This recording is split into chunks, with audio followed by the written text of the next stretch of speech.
self-aware that they need help, that we don't deny them the help. I mean, this is an evolution of our cultural response to people who are not entirely in control of their own fate. So, and I get it. I mean, I don't disagree. I think what scares people is they start thinking about the consequences of this. And because I was just thinking about, okay, so what about responsibility and what do you do if people can just do what they want? But then it just popped into my head while you guys were talking. What if I were able to do anything I wanted?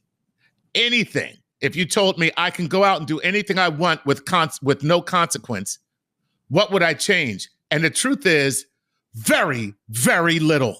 I would not go out and kill anybody.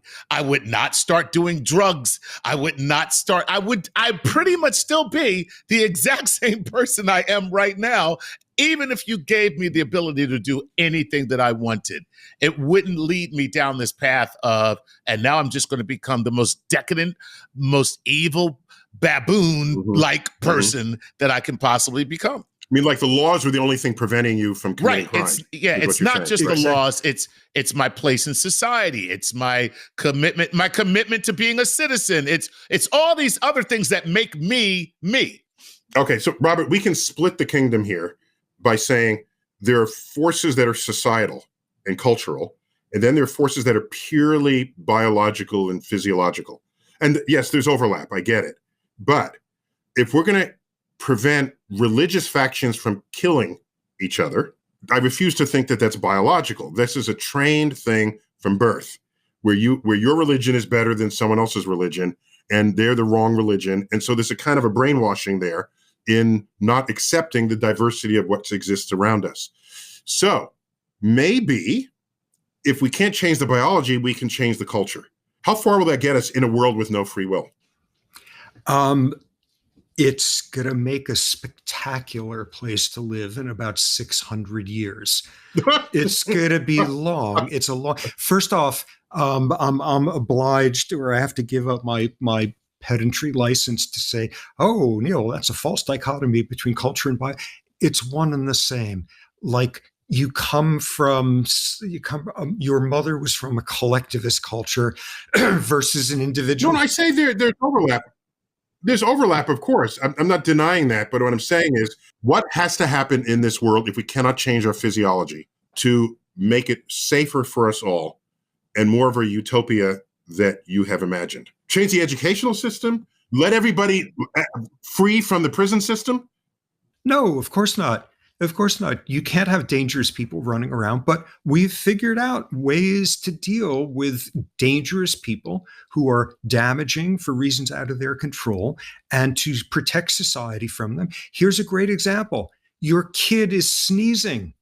Your kid has a nose cold. And what you do is you keep them home from kindergarten tomorrow because there's a preemptive law. Please, if your kid has a cold, don't send them so they don't get everybody else sick. You quarantine, you constrain your child's behavior, but you don't then tell them that they can't play with their toys that day because they're a rotten person for sneezing. You subtract responsibility out of it and you still can protect. And we do that in all sorts of airline pilot is taking antihistamines because of their cold and it makes them a little drowsy. You can't work. You can't fly for X number of days if you're taking antihistamine. We can build a world in which we protect people from damaging folks and hopefully along the way recognizing how people became damaging. And while subtracting out responsibility and moralizing and sermoning at them, and because you could see biologically where things went wrong.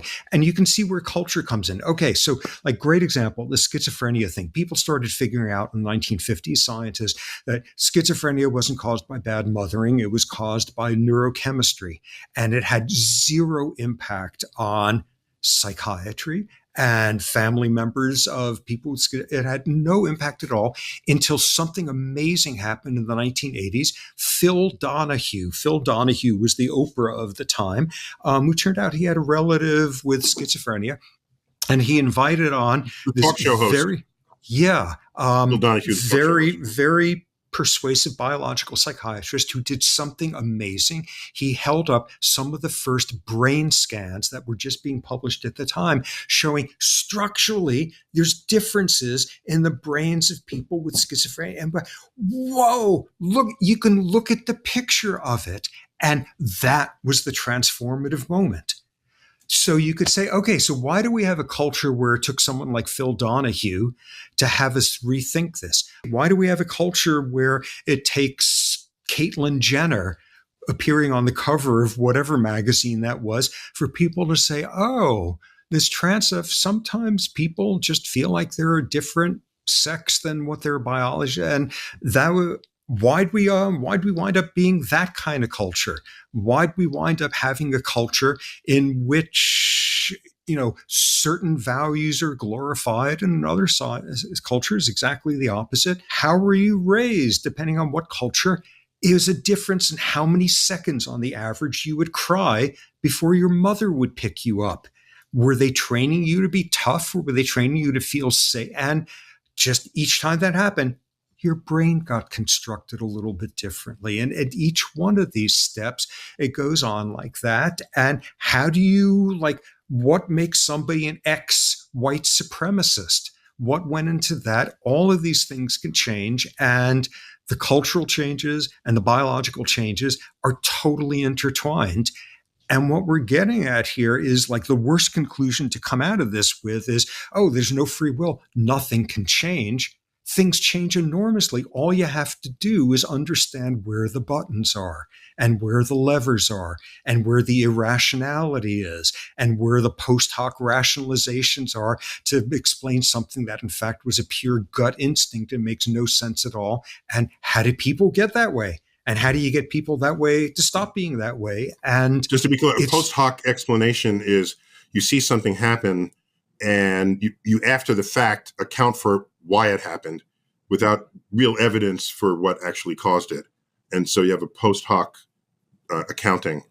And there's been a lot of that in the history of civilization. So if I'm hearing you correctly, you're kind of saying, let's look at these social ills and maladies with an eye towards restoration and compassion and restoration, as opposed to punitive measures only, which is what we do now. We just go, yep, we're going to punish you, and that's it. Yep. And normally people go to jail and come out worse criminals, better trained. Right, they're trained to become criminals. Yeah, exactly. And you can use punishment and you can use reward as instrumental tools, because that's a good way to make organisms change behavior. But the notion of them being virtues in and of itself are ridiculous. And yeah, it makes no sense to hold somebody responsible either for the fact that their unbelievably awful upbringing resulted in someone with a really impaired capacity for empathy and feeling somebody else's pain, or the fact that somebody's really privileged upbringing produced somebody who gets really good SAT scores and know how to write a 5-paragraph essay and get into a prestigious college. In both, there's no intrinsic virtue in how any of us turned out, and there's no intrinsic earned or entitled. And that's hard as hell to subtract that out.